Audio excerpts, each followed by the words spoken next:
এটা হলো রোবটদের স্কুল, কিন্তু এই রোবটটা আজকে সেই স্কুলে নতুন ভর্তি হয়েছিল।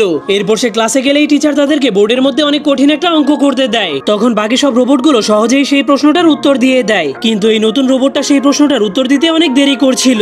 এরপর সে উত্তরটা দিলেই তার উত্তরটা ভুল হয়ে যায়, এজন্য তার মনটা অনেক খারাপ হয়ে যায়। এরপর পিটি করার সময় তাদের স্কুলে একটা খেলার আয়োজন করা হয়। তাদের খেলাটা হলো একটা ঝুড়ির মধ্যে দূর থেকে বল ফেলা। তখন সবগুলো রোবট সহজেই সেই খেলাটাতে জিতে যায়, কিন্তু সেই নতুন রোবটটা বলটাকে মারলে বলটা ঝুড়ির কাছেও পৌঁছাতে পারে না। এরপর তারা সবাই একটা দৌড় প্রতিযোগিতা করার জন্য রেডি হয়ে যায়, যেখানে জিততে হলে সবগুলো রোবটকে বালতি ভর্তি পানি নিয়ে সবার আগে ফিনিশ লাইনে পৌঁছাতে হবে। কিন্তু সেই নতুন রোবটটার স্পিড অনেক কম হওয়ার কারণে সে বালতির পানিগুলো নিয়ে নিচে পড়ে যায়। তার আজকের দিনটা এত খারাপ হওয়ার কারণে সে অনেক মন খারাপ করে বসে বসে বল মারার প্র্যাকটিস করছিল।